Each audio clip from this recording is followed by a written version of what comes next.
कुछ तारीखें ऐसी होती हैं जो सिर्फ कैलेंडर पर नहीं बदलती बल्कि पूरा राजनीतिक नक्शा बदल देती हैं। 4 मई 2026 ऐसी ही तारीख बन गई है। ऐसा दिन जब देश के नक्शे से एक खास रंग पूरी तरह गायब हो गया, लाल रंग, जो दशकों तक भारत की राजनीति की बड़ी पहचान रहा। केरल विधानसभा चुनाव के नतीजों के बाद भारत में वामपंथियों का आखिरी किला भी ढह गया। खबर इसलिए बहुत अहम है क्योंकि ये सिर्फ एक राज्य में सरकार बदलने की घटना नहीं है, ये एक विचारधारा के सत्ता से बेदखल होने की कहानी है। एक ऐसी विचारधारा जिसने इस देश में कई पीढ़ियों की सियासत तय की, आज वो सत्ता के पटल पर शून्य हो गई है। 1970 के दशक के बाद ये पहला मौका है जब भारत के किसी भी राज्य में वामपंथी सरकार नहीं है। लगभग 55 सालों में पहली बार ऐसा हो रहा है कि कश्मीर से कन्याकुमारी तक देश के किसी भी सूबे में कम्युनिस्ट पार्टी सत्ता में नहीं है। यह एक राजनीतिक युग का अंत है जिसे समझना हमारे लिए बहुत जरूरी है। सबसे पहले उन आंकड़ों की बात करते हैं जिन्होंने इस कहानी को अंजाम तक पहुंचाया। चुनाव आयोग के आधिकारिक आंकड़ों के मुताबिक केरल विधानसभा की 140 सीटों पर जो नतीजे आए वो हैरान करने वाले हैं। कांग्रेस के नेतृत्व वाले गठबंधन यूडीएफ ने इस बार कमाल करते हुए शतक जड़ दिया, यानी 100 सीटों पर शानदार जीत दर्ज की। वहीं दूसरी तरफ सत्ता में बैठी पिनाराई विजयन की एलडीएफ महज 35 सीटों पर सिमट कर रह गई। पिनाराई विजयन का इस तरह से सत्ता से बाहर होना राजनीति के जानकारों को भी चौंका रहा है। ये वही विजयन सरकार है जो साल 2016 से केरलम की सत्ता पर बहुत मजबूती से काबिज थी। इतना ही नहीं, 2021 के चुनावों में जब इन्होंने दोबारा सत्ता हासिल की थी तो वो एक ऐतिहासिक पल था, क्योंकि केरलम में अमूमन हर 5 साल में सरकार बदलने का रिवाज रहा है जिसे विजयन ने तोड़ा था। उनके नाम और काम का डंका बजता था। लेकिन इस बार जनता का मन बदल गया और वो इतिहास रचने वाली पार्टी अपना आखिरी किला नहीं बचा पाई।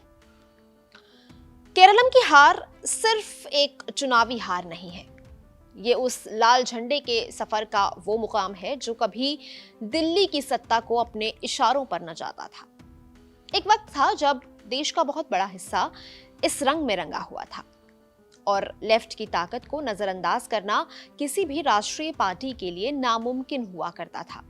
आज जिस वामपंथ को हम सिमटता हुआ देख रहे हैं उसका इतिहास बहुत ही शानदार और चौंकाने वाला रहा है। चलिए कहानी में थोड़ा पीछे चलते हैं। साल था 1957 और भारत को आजाद हुए अभी सिर्फ 10 साल ही हुए थे।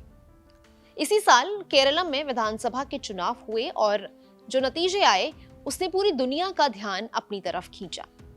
ईएमएस नंबूदरीपाद की अगुवाई में कम्युनिस्ट पार्टी ने जीत हासिल की और सरकार बनाई।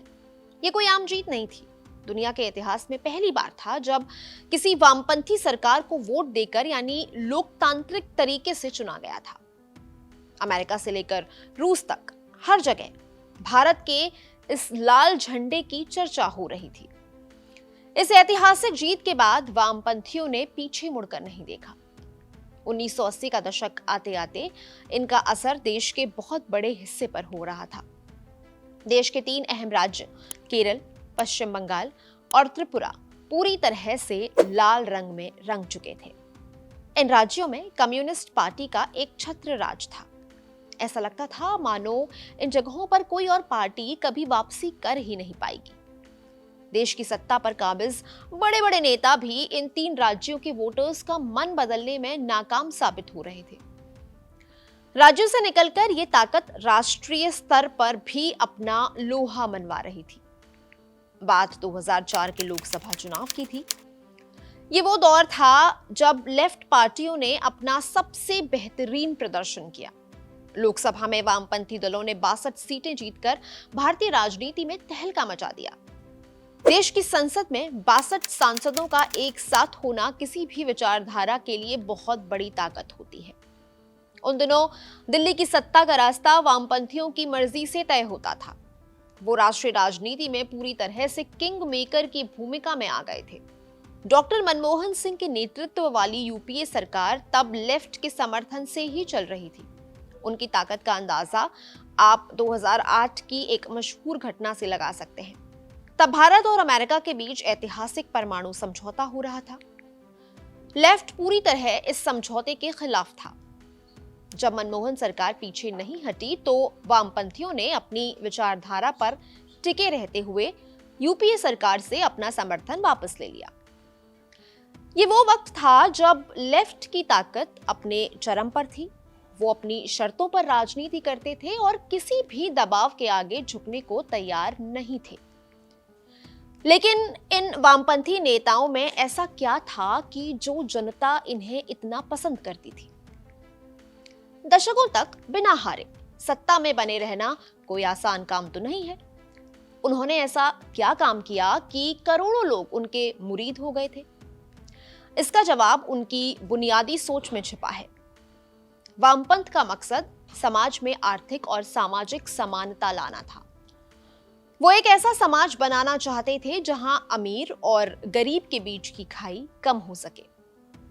उस दौर में उन्होंने उन लोगों की आवाज उठाई जिन्हें सिस्टम ने हाशिए पर धकेल दिया था। कारखानों में काम करने वाले मजदूर हों, खेतों में पसीना बहाने वाले किसान या फिर ट्रेड यूनियन से जुड़े लोग। वामपंथी दलों ने इन सभी को एक नई उम्मीद दी। एक आम मजदूर के लिए लाल झंडे का मतलब था कि कोई तो है उसके हक के लिए जो मजबूती से खड़ा है। अगर हम वामपंथियों के सबसे बड़े सियासी मास्टर स्ट्रोक की बात करें तो हमें पश्चिम बंगाल चलना होगा। वहां उन्होंने ऑपरेशन बरगा नाम से ऐसा अभियान चलाया जिसने राज्य की तस्वीर बदल दी। जरा सोच कर देखिए, एक किसान पीढ़ियों से जिस जमीन पर खेती कर रहा हो और वो जमीन उसकी अपनी ना हो तो उसे कैसा लगेगा? वामपंथी सरकार ने इस दर्द को समझा। उन्होंने बड़े जमींदारों के चंगुल से जमीन को मुक्त कराकर उसे भूमिहीन किसानों में बांटना शुरू किया। किसानों को उस जमीन का कानूनी हक दिलाया गया। भूमि सुधार का कदम इतना असरदार साबित हुआ कि पश्चिम बंगाल के गांवों में वामपंथ की जड़ें बेहद मजबूत हो गईं। इस नीति ने उन्हें वहां दशकों तक अजेय बना दिया और जनता ने उन्हें सिर आंखों पर बिठा लिया। बंगाल के बाद अब हम केरल की बात करते हैं, जहां वामपंथियों ने शासन का बिल्कुल अलग ही तरीका अपनाया। केरल में उन्होंने इंसानी विकास पर सबसे ज्यादा जोर दिया। उनका पूरा ध्यान शिक्षा, बेहतरीन स्वास्थ्य सेवाएं और सामाजिक न्याय पर था। उन्होंने सरकारी स्कूलों और अस्पतालों को इतना शानदार बना दिया कि गरीब से गरीब इंसान को भी आला दर्जे की सुविधाएं मिलने लगी। उनके इसी काम को पूरी दुनिया केरल मॉडल के नाम से जानती है। अंतरराष्ट्रीय स्तर पर भी केरल की इस बात के लिए तारीफ हुई कि कैसे वहां साक्षरता और सेहत के आंकड़े बड़े बड़े विकसित देशों को भी टक्कर देते हैं। एक तरफ किसानों को जमीन का हक मिला तो दूसरी तरफ शानदार शिक्षा और स्वास्थ्य का मॉडल खड़ा हुआ। ये वो दौर था जब वामपंथ अपने सबसे सुनहरे मुकाम पर था और जनता उनसे पूरी तरह से जुड़ी हुई थी। सब कुछ बहुत बेहतरीन तरीके से आगे बढ़ रहा था। लेकिन जो नीतियां वामपंथ को सत्ता के शिखर पर ले गईं, वक्त के साथ वही नीतियां उनकी कमजोरी भी बन गईं। कैसे? समझाती हूं। जिस वामपंथ ने देश की सियासत में अपनी धाक जमाई थी, उसका पतन एक झटके में नहीं हुआ। ये एक एक करके किलों के ढहने की कहानी है। इसकी शुरुआत हुई उस राज्य से जिसे लेफ्ट का सबसे मजबूत गढ़ माना जाता था, पश्चिम बंगाल। पश्चिम बंगाल में वामपंथियों ने लगातार 34 सालों तक राज किया। ये कोई छोटी बात नहीं है। 1977 से लेकर 2011 तक एक पूरी पीढ़ी ने वहां सिर्फ लाल झंडे का शासन देखा था। ऐसा लगता था कि बंगाल में लेफ्ट को कोई हरा ही नहीं सकता। लेकिन राजनीति में कोई भी किला हमेशा के लिए अभेद्य नहीं होता। एक ऐसी आंधी आई जिसने लेफ्ट का 34 साल पुराना किला ढहा दिया। उस आंधी का नाम था ममता बनर्जी। 2011 के विधानसभा चुनाव में ममता बनर्जी की तृणमूल कांग्रेस ने वो कर दिखाया जिसे कई राजनीतिक पंडित नामुमकिन मानते थे। नंदीग्राम और सिंगूर के जमीन अधिग्रहण विवाद ने वामपंथियों के खिलाफ ऐसा माहौल बनाया कि जनता ने उस सरकार को उखाड़ फेंका जिस पर वो 3 दशक से भरोसा कर रही थी। बंगाल से लेफ्ट की विदाई उनके पतन की पहली और सबसे बड़ी शुरुआत थी। बंगाल के बाद नंबर आया एक और लाल किले का, और वो था त्रिपुरा। वहां वामपंथ का सफर बहुत दिलचस्प रहा। वहां पहली बार 1978 में नृपेन चक्रवर्ती की अगुवाई में वामपंथी सरकार बनी थी, जिसने लगातार 10 साल यानी 1988 तक अपना राज चलाया। इसके बाद कुछ वक्त का ब्रेक जरूर लगा, पर 1993 में लेफ्ट ने वहां दमदार वापसी की और 2018 तक पूरे 25 सालों तक सत्ता पर काबिज रहे।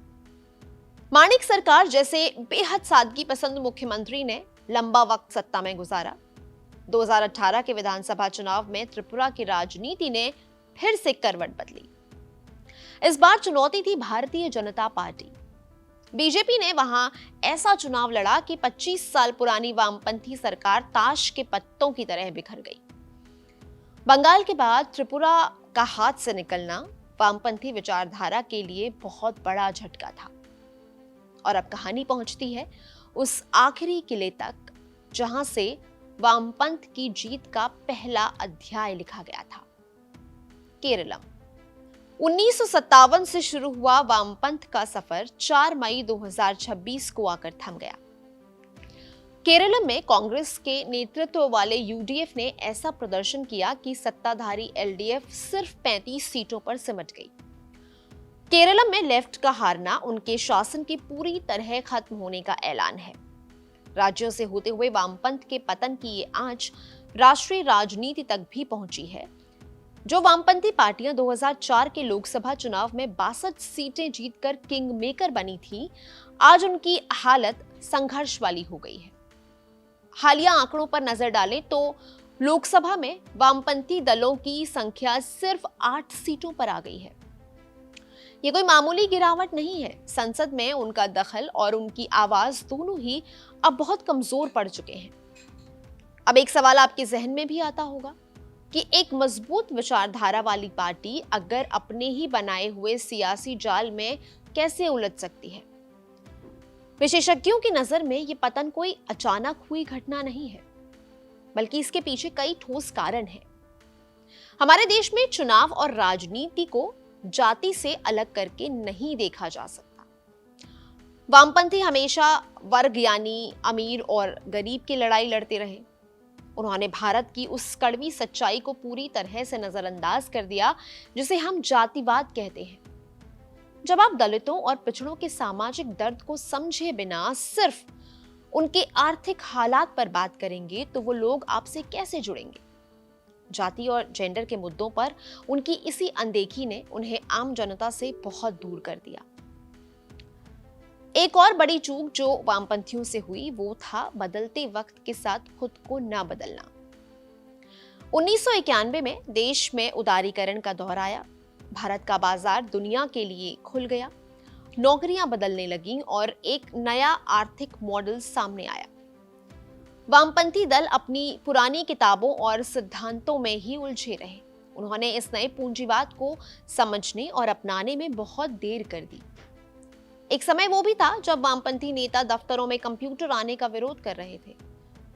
वक्त और तकनीक तेजी से आगे निकल गई और वामपंथी नेता अपनी पुरानी नीतियों के साथ वहीं खड़े रह गए।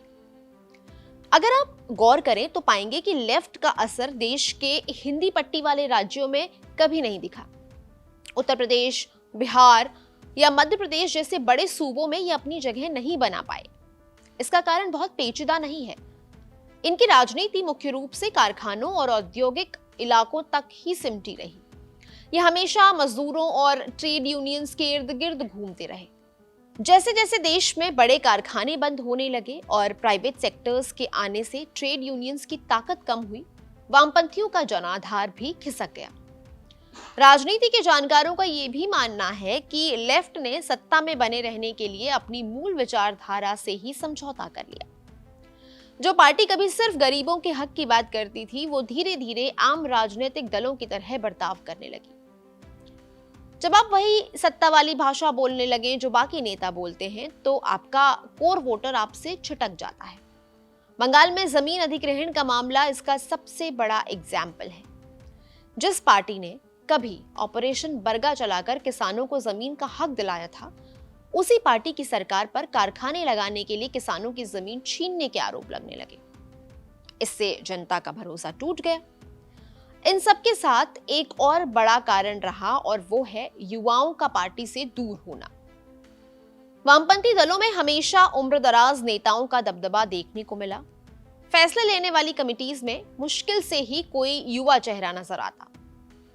भारत एक युवा देश है और यहाँ की राजनीति में युवाओं की भागीदारी बहुत अहम है।